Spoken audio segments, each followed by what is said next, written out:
మీ business ఏదైనా మీ ఊర్లో promotion చేయాలంటే అది సుమన్ టీవీతోనే సాధ్యం. ఇప్పుడే సంప్రదించండి.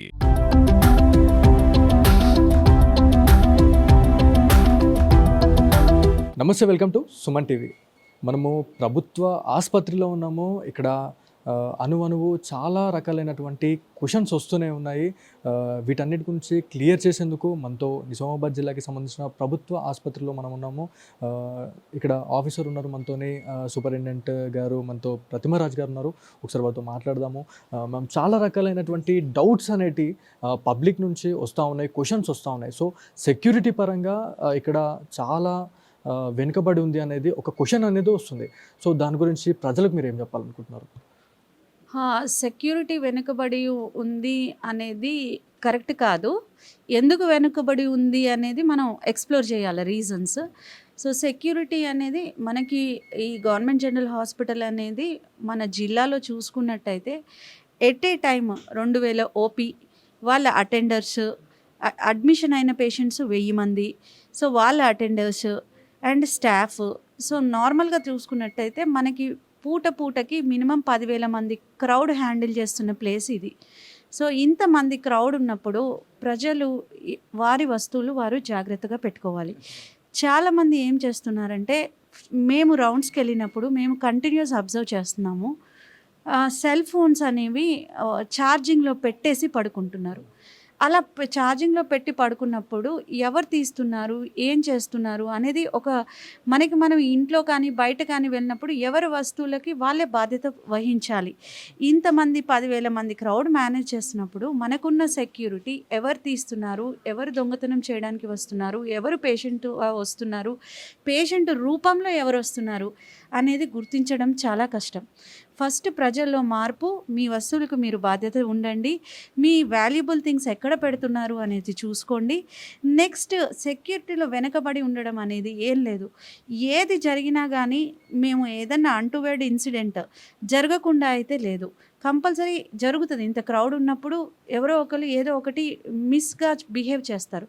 అది జరుగుతున్నప్పుడు వాళ్ళని మనం ఎంత పట్టుకుంటున్నాం, సో రికవరీ చేయగలుగుతున్నామా లేదా, సో పేషెంట్స్తో వచ్చిన వాళ్ళలో ఎవరు అలా చేస్తున్నారు, అది తెలుసుకునే కెపాసిటీ లేకపోతే టెక్నికల్ అడ్వాన్సెస్ మన దగ్గర ఉన్నాయా లేదా అనేది మనం చూసుకోవాలి. మొన్న కూడా ఒక ఇన్సిడెంట్ జరిగింది అని చెప్పేసి కూడా మనకి ఆర్టికల్ వచ్చింది. సో అది ఎంతవరకు నిజమో అనేది కూడా అసలు డౌట్ అనేది చాలామందికి ఉంది. సో గుంజిలి గ్రామానికి చెందిన ఒక గర్భిణి నుంచి 2 తులాల బంగారం అయితే దొంగలించారు అనేది ఒక న్యూస్ వచ్చింది. అది ఎంతవరకు కరెక్ట్, ఎంతవరకు ఐడెంటిఫై చేశారు దీని గురించి?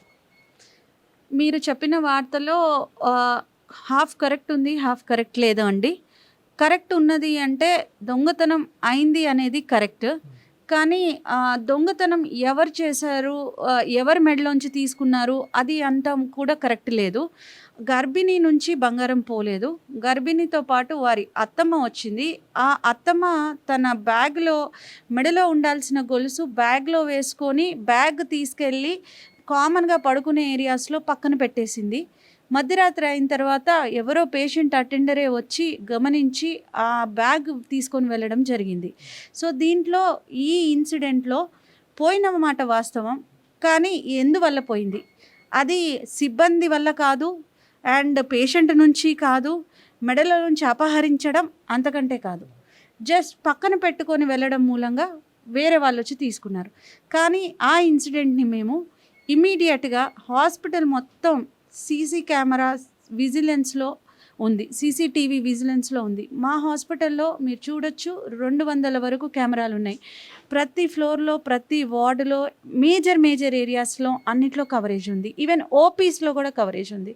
సో అటువంటి ఇంత హై అండ్ టెక్నికల్ సపోర్ట్ ఉన్న ఏకైక హాస్పిటల్గా మనం చెప్పుకోవచ్చు. అండ్ ఇమ్మీడియట్గా ఆ ఇన్సిడెంట్ జరిగిన తర్వాత వాళ్ళు నాకు వచ్చి రిపోర్ట్ చేసిన 2 అవర్స్లో మేము సీసీ కెమెరా ఫుటేజ్ వెలికి తీస్తే ఎవరైతే దొంగతనం చేశారో అతన్ని పట్టుకోవడం జరిగింది. అండ్ పోలీసులు వచ్చి హ్యాండ్ ఓవర్ కూడా చేసుకున్నారు. సో అంత ఫాస్ట్గా ఒక క్రైమ్ సాల్వ్ అయింది అంటే అది హాస్పిటల్లో ఉన్న టెక్నికల్ అడ్వాన్సెస్ వల్లనే సాల్వ్ అయింది. సో ఎగ్జాక్ట్లీ మ్యామ్, అంటే ఒక కార్పొరేట్ హాస్పిటల్లో ఉన్న టెక్నాలజీ ఇప్పుడు గవర్నమెంట్ హాస్పిటల్లో ఉండడం అనేది నాటే జోక్. దాదాపు 14 ఫ్లోర్లకు సంబంధించిన ఆసుపత్రి, ఇది చాలా పెద్ద ఆసుపత్రి. సో 200 కెమెరాలతోని మీరు ఇది సర్వేలెన్స్లో ప్రతిదీ కూడా చెక్ చేస్తూ ఉన్నారు. సో ప్రజల నుంచి మీకు ఎలాంటి రెస్పాన్స్ వస్తుంది, ప్రజలు ఎలాంటి సపోర్ట్ ఇస్తున్నారు మీకు బేసికలీ? ప్రజలలో అయితే చాలా మార్పు రావాలండి. ఎందుకంటే హాస్పిటల్లోకి మనం వచ్చాము, మనం ఎందుకు వచ్చాము, డాక్టర్ గారికి చూపించుకోవడానికి వచ్చాము, చూపించుకున్నాము, మనని ఉండమన్నారు. సో మన బాధ్యత ఏంటి, మన వస్తువులు ఏంటి, మనం ఏం చేయాలి, మనం ఎంత నీట్నెస్ మెయింటైన్ చేయాలి, లేకపోతే మన వస్తువులు మనం ఎంత కేర్ఫుల్గా పెట్టుకోవాలి, అది మీరు పెట్టుకోవాలి. ఎందుకంటే మీ దగ్గర ఉన్నాయి 1-2 వస్తువులు, 1-2 పేషెంట్స్, మీరు ఉన్న ముగ్గురే జాగ్రత్తగా ఉండకపోతే 10-15 మందిని హ్యాండిల్ చేయడానికి ఎంతమంది సిబ్బంది కావాలి మనకి? అది అయ్యే పని కాదు. ఖచ్చితంగా ప్రజలలో మార్పు రావాలి. మీ వాటికి మీరే బాధ్యత అని తెలుసుకోవాలి. మీ ఫోన్లని మీరు జాగ్రత్త పెట్టుకోండి. ఫోన్లు ఓపీ చూపించుకోవడానికి వెళ్తున్నారు, ఓపీ టేబుల్ మీద పెడుతున్నారు, మర్చిపోయి డాక్టర్ ట్రీట్మెంట్ చేస్తున్నారు, ఓపీ స్లిప్ రాయించుకుంటున్నారు, అక్కడే ఫోన్ వదిలిపెట్టి వెళ్ళిపోతున్నారు. నెక్స్ట్ వచ్చిన పేషెంట్ వాళ్ళు ఆ ఫోన్ తీసుకొని వెళ్ళిపోతున్నారు. అండ్ ఇది మిమ్మల్ని చూస్తున్న డాక్టర్కి ఇది మీ ఫోను, మీకు తీసి దాచిపెట్టాలి అని అవగాహన ఎందుకు ఉంటుంది? అది మీ కండిషన్ మీద, మీ జబ్బు మీద దృష్టి ఉంటుంది కానీ మీ వస్తువుల మీద డాక్టర్లకి దృష్టి ఉండదు కదా. అండ్ ఇంకొకటి, ఇంతమంది ఉంటున్నప్పుడు మీరు హాస్పిటల్కి వచ్చినప్పుడు దయచేసి బంగారాలు, విలువైన వస్తువులు తీసుకురాకపోవడం మంచిది కదా. సో అంతంత వర్తున్నవి మీరు తీసుకొచ్చి ఎక్కువ పోనీ డబ్బులకు విషయమే తీసుకున్న హాస్పిటల్లో ఎక్కడ రూపాయి డబ్బు ఖర్చు లేదు, టెస్టులు ఫ్రీ, మందులు ఫ్రీ, అన్నీ ఫ్రీ. అటువంటప్పుడు మీకు ఈవెన్ భోజనం కూడా ఫ్రీ. అన్నీ ఉన్నప్పుడు మీరు మినిమం అమౌంట్ తెచ్చుకుంటే బాగుంటుంది. నిన్న ఒక పేషెంట్ వచ్చి మా అమ్మ కళ్ళు తిరిగి పడిపోయింది, ఆమె దగ్గర 9,000 ఉన్నాయి అన్న. 9,000 ఇచ్చి ఒక 75 ఏళ్ళ ముసలమ్మని మీరు 9,000 ఇచ్చి పంపించాల్సిన అవసరం ఏంటి? మళ్ళీ మేము క్రాస్ చెక్ చేసి వెతికితే ఆ ముసలమ్మ మెడల్లో గొలుసు ఉందన్నారు. ఆమె వచ్చినప్పుడు మేము మళ్ళీ మొత్తం చెక్ చేసి చూస్తే లోపల ఎంటర్ అయినప్పుడు గొలుసు కూడా లేదు. అంటే ఆమె ఎక్కడో పోగొట్టుకొని హాస్పిటల్ మీద చేస్తే, ప్రతి ఒక్కరు హాస్పిటల్ అనేది ఈజీ టు పాయింట్ అవుట్, ఎక్కువ జనాలు ఉన్నారు, ఏదైనా హాస్పిటల్ మీద వేస్తే హైలైట్ అవుతుంది, సో ఒక మంచి బ్రేకింగ్ అవుతుంది అనుకుంటే కష్టం కదా. మీ వస్తువులు మీరు చూసుకోవాలి. అదేవిధంగా ఇక్కడికి వచ్చే ప్రభుత్వ ఆసుపత్రికి వచ్చే వాళ్ళు చాలామంది ఉంటారు. అంటే వివిధ జిల్లాల నుంచి కూడా ఇక్కడ మెరుగైన వైద్యం ఉంది అని చెప్పేసి మీరు ఏదైతే ఇక్కడికి వచ్చిన తర్వాత ఈ 3 ఇయర్స్లో చాలా చేంజెస్ అయితే వచ్చినాయి. సో ఈ వైద్యాన్ని మెచ్చి చాలామంది వివిధ జిల్లాల నుంచి, వివిధ నియోజకవర్గాల నుంచి కూడా చాలామంది పేషెంట్స్ వస్తూ ఉన్నారు. సో ఇక్కడ ఉన్న జెన్యున్ పేషెంట్స్ ఎవరైతే ఉన్నారో వాళ్ళ నుంచి కూడా కొన్ని క్వశ్చన్స్ వస్తున్నాయి. అంటే ఇక్కడ పార్కింగ్ విషయంలో కావచ్చు, ఏదైతే సెకండ్ గేట్కి సంబంధించి కావచ్చు, చాలామంది మిస్యూజ్ చేస్తున్నారు అనేది కూడా చాలామంది ప్రశ్న. సో దీన్ని ఎలా సాల్వ్ చేయబోతా ఉన్నారు? సెకండ్ గేట్ యూసేజ్ గురించి మీరు అడిగారు. ఇది బేసికలీ మాకు పోలీస్ నుంచి రిక్వెస్ట్ వచ్చిందండి. ఎందుకంటే ఒకే గేట్ ఉండటం మూలంగా ఒక్కొక్కసారి క్రౌడ్ ఎక్కువయ్యి, ముందు మనది మెయిన్ సెంటర్, హాస్పిటల్ మెయిన్ సెంటర్లో ఉంది, హాస్పిటల్ నుంచి బయటికి వెళ్ళే క్రౌడ్ ఉండడం మూలంగా సో ఇంకొక గేట్ కూడా తెరిపిస్తే బాగుంటుంది అని ఒక ట్రయల్ బేసిస్లో పోలీస్ వాళ్ళు ఆ గేట్ తెరిపించడం జరిగింది. సో గేట్ తెరిపించిన తర్వాత మీరు అన్నట్టు ఇది వెనుక రోడ్డుకి వెళ్ళడానికి ఇది ఒక పాసింగ్ రోడ్ లాగా, షార్ట్ కట్ లాగా కొంతమంది యూజ్ చేసుకుంటా ఉన్నారు. సో అది మా దృష్టికి వచ్చింది కాబట్టి ఇప్పుడు దాన్ని క్లోజ్ చేయమని ఆర్డర్స్ ఇవ్వడం జరిగింది. అండ్ పార్కింగ్ సెక్యూరిటీ గురించి కూడా అడిగారు.